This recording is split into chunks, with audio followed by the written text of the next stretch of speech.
अस्सलाम वालेकुम फ्रेंड्स, मैं आप सबको वेलकम करता हूँ V U expert teaching YouTube channel पर। आज का हमारा टॉपिक है बिज़नेस एथिक्स MGT 610 का लेक्चर नंबर 5। तो चलिए बढ़ते हैं अपने लेक्चर की जानिब। लेक्चर नंबर 5 में जो बात हो रही है मेन मॉरल रीजनिंग की बात हो रही है कि मॉरल रीजनिंग के दो एसेंशियल कंपोनेंट होते हैं।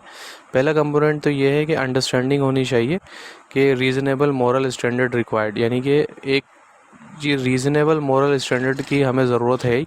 यानी कि रीज़नेबल से मुराद ये है कि जैसे आप कहते हैं कि भाई एक ऐसा रीज़न बताओ या एक ऐसी बात बताओ जिसका फैक्ट पे भी हो। यानी कि आप अगर कहते हैं कि भाई जैसे साइंस ने दरियाफ्त किया है ज़मीन जो है वो गोल है, तो इसके पीछे कोई साइंटिफिक रीज़न होना चाहिए कि आप अपनी बात को साबित कर सको और सामने वाले को मनवा सको कि हाँ भाई ये है।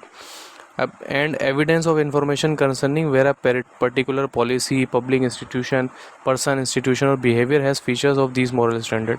यानी कि अगर आप एक इखलाकी कदर बता रहे हो कि ये जो इखलाकी चीज़ है ये बहुत ज़्यादा इंपॉर्टेंट है, ये स्टैंडर्ड है इखलाक का, जैसे कि सच बोलना चाहिए, सच बोलने से आपको फ़ायदा होता है, तो आपको एक एविडेंस देना होगा कि हाँ भाई ये चीज़ें हैं, ये बंदा है या ये इदारा है जो तरक्की कर गया, जो इखलाकियात पर अमल करता था, जो अच्छा था, तो उसने ज़िंदगी में तरक्की पाई है। तो आपकी मॉरल रीजनिंग के दो कंपोनेंट हैं, एक तो आपको अंडर रीज़नेबल मॉरल स्टैंडर्ड देने पड़ते हैं और दूसरा आपको सबूत मुहैया करने पड़ते हैं या एक फैक्टफुल चीज़ें उसके साथ लगानी पड़ती हैं, एक ठोस सबूत देने पड़ते हैं कि भाई ये चीज़ें ठीक है। तो इसी बारे में बात हो रही है।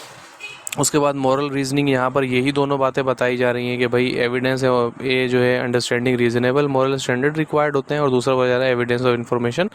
वही बात ऊपर जो नीचे हो रही है। तो डायरेक्टली हम आ जाते हैं to evaluate the adequacy of moral reasoning ethic employ 3 main criteria. यानी कि आप की जो मॉरल रीजनिंग है उसको परखने के या एक चीज़ को करने के कि हाँ भाई ये चीज़ बिल्कुल ठीक है, उसके 3 क्राइटेरिया बनाए एथिक्स ने। Moral reasoning must be logical, यानी कि मॉरल रीजनिंग आप अगर कोई इखलाकी बात बता रहे हैं तो आपकी बात में वज़न होना चाहिए, वो लॉजिकल होनी चाहिए, ऐसी आएँ बाएँ शाएँ वाली बात नहीं होनी चाहिए। दूसरा factual evidence must be accurate, relevant, complete, यानी कि जो सबूत उसके साथ आप लगाएं या आप अपनी बात को साबित करने के लिए आपके पास ठोस शवाहिद मौजूद होने चाहिए। मॉरल स्टैंडर्ड जो है वो भी कंसिस्टेंट होने चाहिए, यानी कि ऐसा तो नहीं कि थोड़े अरसे तक हम उसको अप्लाई कर सकते हैं उसके बाद हम उसको अप्लाई नहीं कर सकते।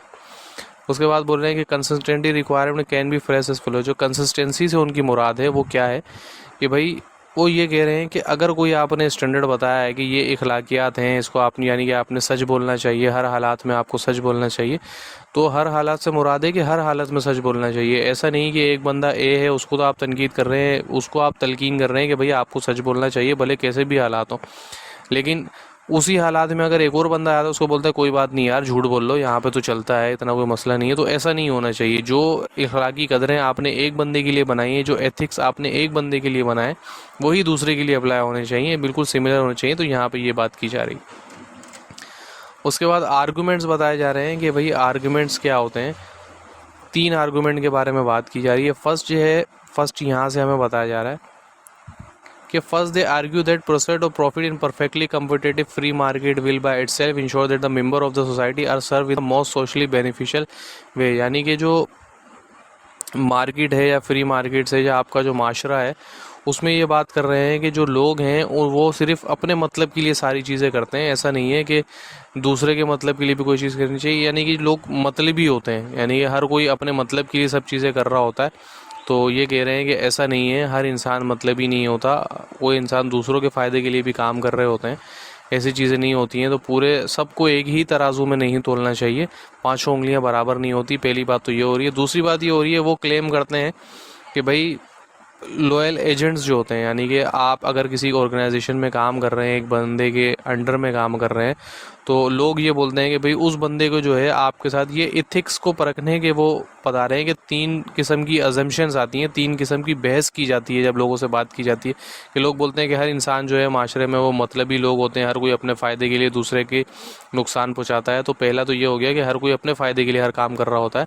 तो उसका ये है कि ऐसा नहीं है भाई, पांचों उंगलियां बराबर नहीं हो। बहुत से लोग ऐसे भी होते हैं कि जो अपना फ़ायदा तो होता है लेकिन उसके साथ साथ वो दूसरों को भी सिखा रहे होते हैं, दूसरों को भी साथ लेके चल रहे होते हैं और सारी चीज़ें कर रही होती है। एक ऑर्गेनाइजेशन जब ही तरक्की कर सकती है, एक बिज़नेस जब ही ग्रो कर सकता है जब सब मिल के टीम वर्क हो। टीम का मतलब यही होता है ना, टीम के जो TEAM है, T for together, E for everyone, A for achieve, M for more, यानी कि टीम का मतलब जो होता है टुगेदर एवरीवन अचीव मोर, यानी कि अगर सब मिलके काम करेंगे तो सब एक साथ आगे बढ़ेंगे। ऐसा नहीं है कि वो एक बंदा दिल लगा के काम करे और बाकी लोग काम ना करें तो वो इदारा तरक्की कर जाए, ऐसा पॉसिबल नहीं।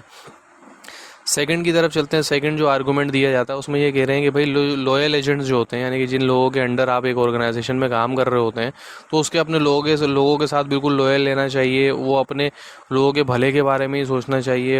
अपने लोगों की, जब लोग उसके अंडर जो लोग आते हैं वो बहुत ज़्यादा मेहनत कर रहे होते हैं, जो वर्कर उसके अंडर होते हैं, उसे अपने वर्कर की फलाह बहबूद की आगे बात करना चाहिए, उससे अपने वर्करों के लिए अच्छा सोचना चाहिए। ये सारा आर्गूमेंट आ रहा है। तो उसमें ये कह रहे हैं कि भाई आप जो है एक वर्कर को तो बोल रहे हैं कि आपका जो सुपरवाइज़र है वो भी तो किसी का वर्कर है ना, वो भी तो किसी के अंडर में आता है, वो भी तो किसी को जवाब दे।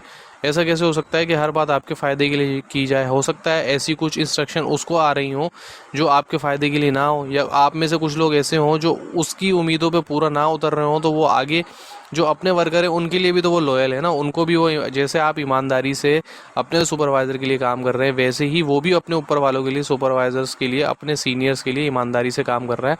तो ऐसा नहीं हो सकता कि आप समझ रहे हो जैसे हम समझते हैं कि यार ये जो हमारा सुपरवाइज़र है ये तो इस बंदे के साथ बहुत ज़्यादती हो गई है, ऐसे मामला हो गए, सारी चीज़ हो गई। हो सकता है ऊपर से प्रेशर हो, जहाँ से वो चीज़ों को देख रहा हो वहाँ से आप चीज़ों को ना समझ रहे हो। तो एथिक्स एक इस तरीके से भी बात करती है।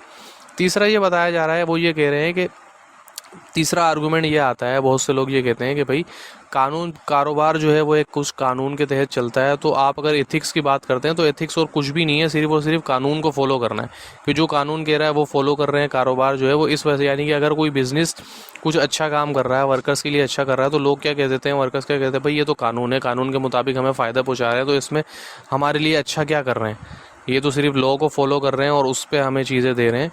तो उसके बारे में कहा जा रहा है कि ऐसा नहीं है। इसका जवाब आप ये दे सकते हैं कि पुराने दौर में ग़ुलाम रख लिए जाते थे, यानी कि ग़ुलामों को रखा जाता था, उनसे काम किया जाता था। अगर किसी और ने उस ग़ुलाम को आज़ाद करवाना होता तो वो क्या करते थे, उस ग़ुलाम को पैसे दे के आगे भेज देते थे। फिर वो बस ग़ुलाम की ज़िंदगी ये होती थी कि एक मालिक से दूसरे मालिक, दूसरे से तीसरे मालिक, अगर अच्छा मालिक मिल गया तो ठीक, वरना जुल्म होता रहता था। तो ये कानून तो वक्त के साथ साथ ख़त्म हो गया।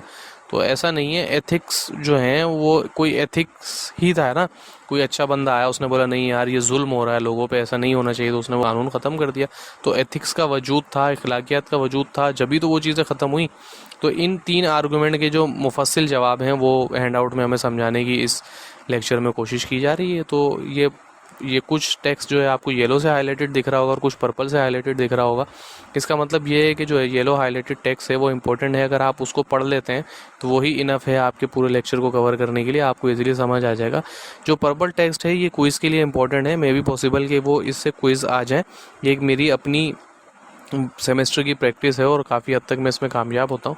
तो आपको अगर ये हाईलाइटेड नोट्स चाहिए तो वीडियो के डिस्क्रिप्शन में मेरा ईमेल आईडी मौजूद है, मुझसे ईमेल पे कांटेक्ट करें, मैं आपको ये हाईलाइटेड नोट्स सेंड कर दूंगा और आप अपने एग्ज़ाम की इससे प्रिपरेशन कर सकते हैं। दूसरा, वीडियो को लाइक करें, चैनल को सब्सक्राइब करें और वीडियो को शेयर ज़रूर करें ताकि दूसरे लोगों तक पहुँचे और हमारा चैनल जो है ग्रो करे। आपके वीडियो को लाइक करने में, शेयर करने में, सब्सक्राइब करने में 1 मिनट भी नहीं लगेगा, लेकिन आपका ये 1 मिनट हमारी बहुत ज़्यादा मेहनत को जो है वो हसूल होगा। तो काइंडली इस चीज़ को ज़रूर करें, आपकी सपोर्ट की हमें ज़रूरत है ताकि हम मज़ीद अच्छी वीडियोज़ और इन्फॉर्मेटिव वीडियोज़ वर्चुअल यूनिवर्सिटी से रिलेटेड आपके लिए आते रहें। Thank you so much.